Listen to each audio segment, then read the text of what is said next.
నమస్తే స్టూడెంట్స్. ఈరోజు మనము electrophoresis definition, principle, types and applications గురించి చూసుకుందాం. ఏవైనా చార్జ్ పార్టికల్స్ని మనము ఎలక్ట్రిక్ ఫీల్డ్లో పెట్టినప్పుడు ఆ చార్జ్ పార్టికల్స్ ఆపోజిట్ ఎలక్ట్రోడ్ వైపుకి వెళ్తాయని మనకు తెలిసిన విషయమే. అంటే positively charge particles negative electrode వైపుకి, negatively charge particles positive electrode వైపుకి అట్రాక్ట్ అవుతాయని మనందరికీ తెలిసిన విషయమే.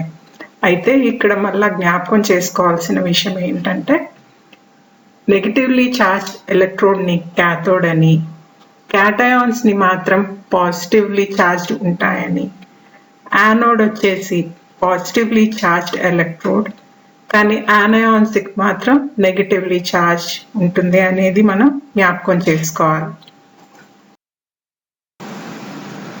ఈ ఎలక్ట్రిక్ ఫీల్డ్లో మనం బయాలజికల్ మాలిక్యూల్స్ని పెడితే ఏమవుతుందో చూద్దాం. ముందర మనం డిఎన్ఏని తీసుకుందాం. డిఎన్ఏకి స్వతహాగా నెగిటివ్ ఛార్జ్ ఉంటుంది. ఈ నెగిటివ్ ఛార్జ్ ఫాస్ఫేట్లో ఉండే ఆక్సిజన్ పైన ఉండడం వల్ల డిఎన్ఏకి నెగిటివ్ ఛార్జ్ అనేది వచ్చేస్తుంది. అయితే ఈ నెగిటివ్ ఛార్జ్ పాజిటివ్ ఎలక్ట్రోడ్ వైపుకి అట్రాక్ట్ అవుతుంది. ఇప్పుడు మనం ప్రోటీన్ ఎలక్ట్రిక్ ఫీల్డ్లో ఎలా మూవ్ అవుతుందో చూద్దాం. ప్రోటీన్ ఎలక్ట్రిక్ ఫీల్డ్లో వేసినప్పుడు ప్రోటీన్కి ఛార్జ్ అనేది ఒకటి ఉంటుంది. ఆ ఛార్జ్ అనేది దేనిపైన డిపెండ్ అయి ఉంటుందంటే టోటల్ అమినో యాసిడ్స్ వాటి యొక్క టోటల్ ఛార్జ్ పైన డిపెండ్ అయి ఉంటుంది. అంటే ప్రతి ఒక్క ప్రోటీన్కి ఒక పిఐ అనేది ఉంటుంది. పిఐ అంటే it is an isoelectric pH అని అంటారనమాట. ఐసో ఎలక్ట్రిక్ పాయింట్ అని అంటారు.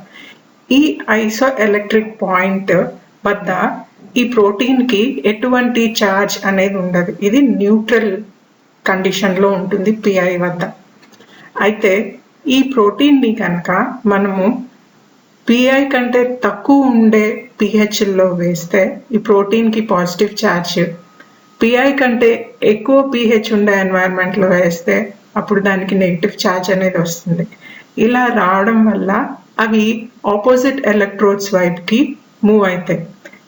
ఎంతవరకు మూవ్ అవుతాయి అని అంటే అవి ఐసో ఎలక్ట్రిక్ పాయింట్ వచ్చేంత వరకు మూవ్ అవుతాయి. మూవ్ అయ్యి ఐసో ఎలక్ట్రిక్ పాయింట్ పిహెచ్ దగ్గరకు వచ్చినప్పుడు అవి ఆగిపోతాయి. This is how we separate the pH. This is the basic principle of isoelectric focusing. ఈ ఐసో ఎలక్ట్రిక్ ఫోకసింగ్ అనేది this is one type of electrophoresis also. Charge particles electric ఫీల్డ్లో ఉన్నప్పుడు ఎలా move అవుతాయి అని చెప్పేదే electrophoresis. Electrophoresis is the term used to describe the motion of particles in a gel or fluid within a relatively uniform electric field.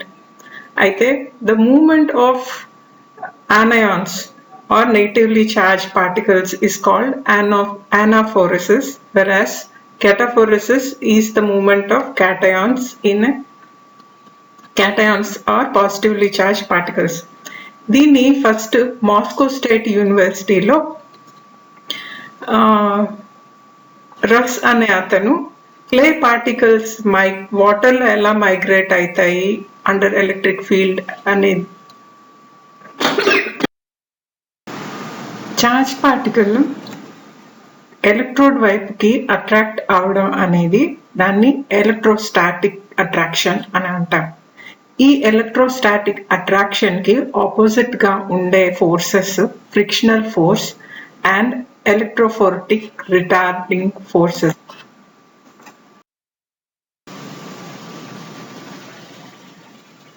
Electrostatic attraction ఫోర్సెస్కి ఆపోజిట్గా ఉండే forces వల్ల frictional force and electrostatic retardation force వల్ల ఈ particle అనేది ఒక uniform velocity తోటి electric ఫీల్డ్లో మూవ్ అవుతుంది. అయితే ఈ ఫ్రిక్షనల్ ఫోర్సెస్ వల్ల ఎలక్ట్రోస్టాటిక్ రిటార్డేషన్ ఫోర్సెస్ వల్ల మనకి కొన్ని డిసడ్వాంటేజెస్ ఉన్నాయి. వీటి వల్ల ఏ మీడియంలో అయితే ఈ పార్టికల్స్ మూవ్ అవుతున్నాయో ఆ మీడియం హీట్ అప్ అవుతుంది. దానివల్ల హీట్ అవ్వడం వల్ల మాలిక్యూల్స్ వాటి ఒక స్ట్రక్చర్ డీనేచర్ అవ్వడం, వాటి రేట్ ఆఫ్ మూమెంట్ తగ్గిపోవడం, అంటే వాటి రేట్ ఆఫ్ మూమెంట్ ఎఫెక్ట్ అవ్వడం అనేది జరుగుతుంది. ఇలా జరగడం వల్ల సపరేషన్కి కావాల్సిన టైము ఎక్కువ అవుతుంది. దానివల్ల మనము ఈ రిటార్డేషన్ ఫోర్సెస్ని ఎంత మినిమైజ్ చేయాలో, అంటే రిటార్డేషన్ ఫోర్సెస్ కాకుండా ఈ రిటార్డేషన్ ఫోర్సెస్ వల్ల వచ్చే హీట్ని మనం కాంపన్సేట్ చేస్తామన్నమాట దీన్ని రిఫ్రిజిరేటర్లో పెట్టి. అయితే ఈ charged biological molecules like DNA and proteins uniform electric field ద్వారా పోతున్నప్పుడు అవి చార్జ్ బేస్ మీద, లేక సైజ్ బేస్ మీద, లేక బైండింగ్ అఫినిటీ బేస్ మీద సపరేట్ అవుతాయి అన్నమాట. దీనివల్ల మనకి చాలా ఉపయోగాలు ఉన్నాయి. ఈ ఎలక్ట్రిక్ ఫీల్డ్లో మనం బయాలజికల్ మాలిక్యూల్స్ని పెడితే ఏమవుతుందో చూద్దాం. ముందర మనం డిఎన్ఏని తీసుకుందాం. డిఎన్ఏకి స్వతహాగా నెగిటివ్ ఛార్జ్ ఉంటుంది. ఈ నెగిటివ్ ఛార్జ్ ఫాస్ఫేట్లో ఉండే ఆక్సిజన్ పైన ఉండడం వల్ల మనకి చాలా రకాల ఎలక్ట్రోఫోరసిస్ ఉన్నాయన్నమాట. దాంట్లో జెల్ ఎలక్ట్రోఫోరసిస్ ఒకటి. అంటే ఇది జెల్ మీద మన పార్టికల్స్ని సపరేట్ చేస్తాం అన్నమాట. ఈ జెల్ని అగరోస్ ద్వారా కానీ, like polyacrylamide, this gel is made up of either agarose or polyacrylamide, and this gel is used for the separation of DNA, RNA or its fragments and proteins.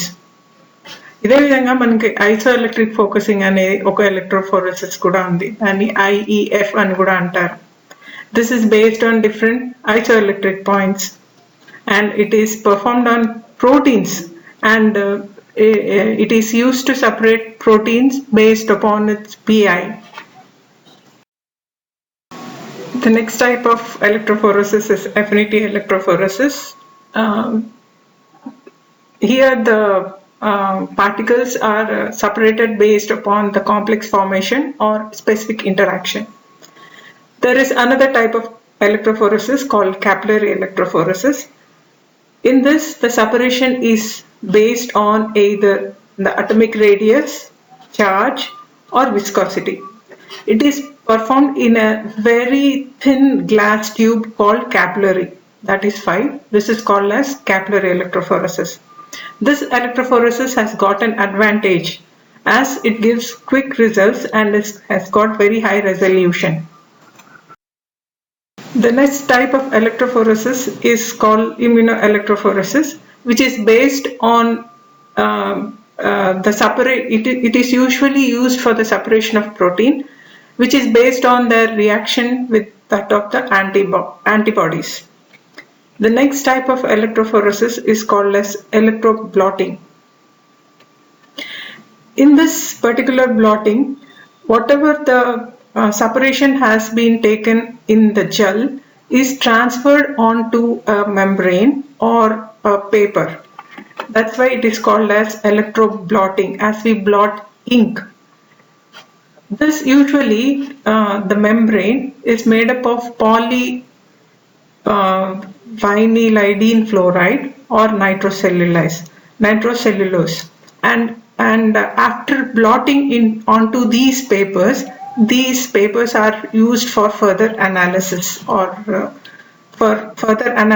by using stains or probes. The next type of electrophoresis is called the pulse field gel electrophoresis. In this particular electrophoresis, the electric field that is applied onto the gel changes the direction. The direction of the application of electric field is changed. Because of this change in the direction, there is an additional direction to travel for these molecules, so that the molecules which are quite similar, they also separate out. Usually the electric field is given in one direction, and the next voltage is given 60 degrees at an angle 60 degrees to the original one.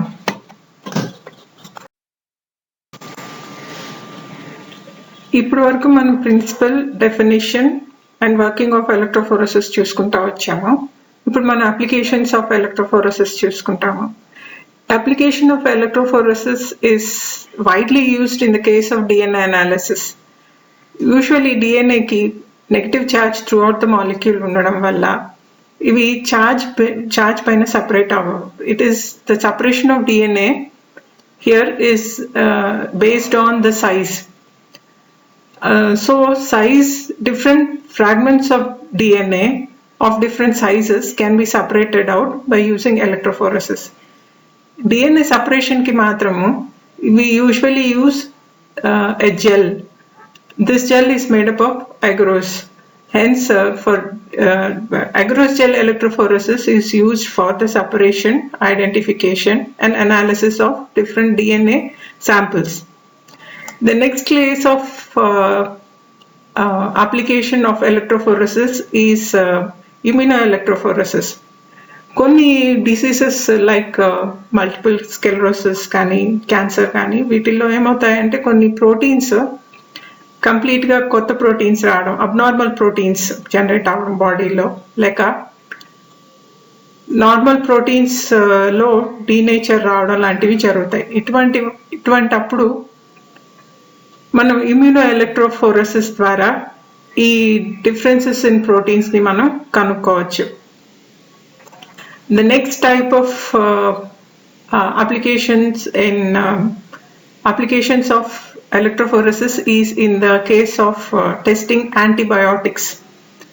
These antibiotics are used as medicines, and these are used for the testing of purity by using capillary electrophoresis.